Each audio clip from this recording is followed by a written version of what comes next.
I know there's been a lot of videos on this pedal the past week or so, but here's one more. I wanted to do a quick demonstration of the new MXR Rockman X100, which Jim Dunlop sent me this last September. I don't know if I'm allowed to say that, but they sent it to me to check out early, and I had to keep my mouth shut about it. And it's an amazing pedal, and I'm really excited that it's officially released now, so I can talk about it. But what I will say before I start playing is that, in my experience with this, and in my opinion of it, I think it's meant to be more of a recording device, going direct into your interface. I think if you put this in front of a guitar amp, it's not going to have the sound that it's meant to have, because the amp's going to be coloring the sound, the amp's speakers are going to be coloring the sound. Tom Schultz of Boston famously invented the original Rockman, and it's really meant just to be, like, again, plugged into your interface, and that way you're getting all the sound from this. So to emulate that for this demo, I actually have just my Yamaha THR stereo practice amp that's set to flat, so it's not emulating any sort of amps. So it's kind of like if I was to plug my guitar into my interface and just be the flat sound of my studio monitor. So that's all it is right now. I added a little bit of reverb and delay though, just for effect. But that being said, I'm going to turn it on now. So this is on Clean 2, which is the first one, which is really nice. It's nice, a lot of mid-range to it, a lot of compression. And of course, you have the chorus switch, which for Clean, I'm going to turn that on so you can really hear it.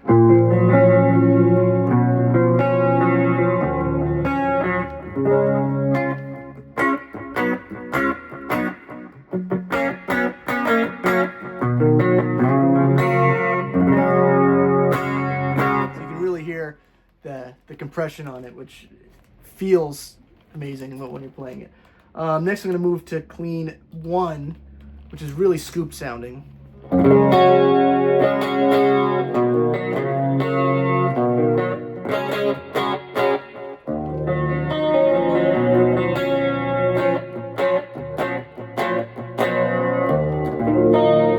Which is really crisp sounding, clean.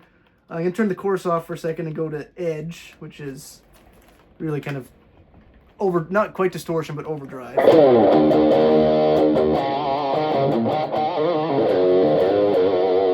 I should say I have the input gain slider. You have two sliders on this as well.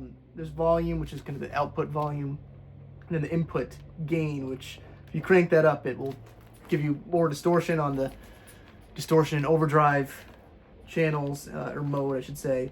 It'll give you more compression on the clean. But again, here's the edge, the overdrive.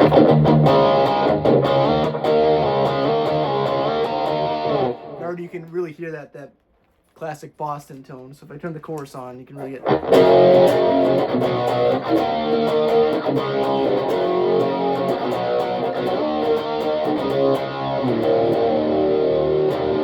And now let's go to my favorite, distortion. And this is without the chorus, just to start. Now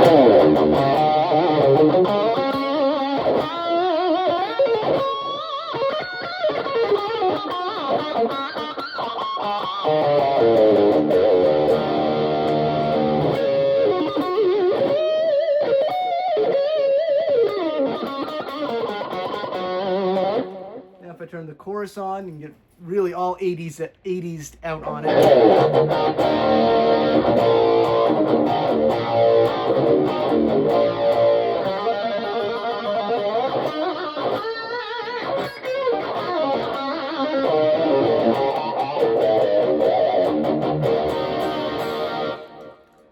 So there you go. And I should also mention too, there's an internal switch that you can go from stereo to mono mode. And if you're in the stereo mode and you get the TRS stereo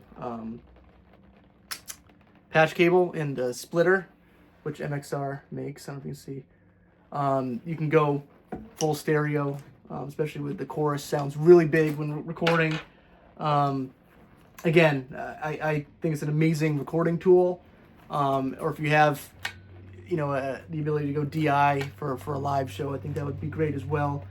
And I know there's some people that commented on some of my Instagram posts about this, about concerns about the price point, and I'm not a salesman for Jim Dunlop or anything like that, but I will say, just again, my own opinion, I'd put this up against a lot of the other kind of DI recording pedals, so to speak, that I think are a lot more money. So I think it's a great pedal. It's really awesome if you're into the 80s as much as I am. I think this is definitely a necessity to at least try out. And thank you, Jim Dunlop, and rock and roll.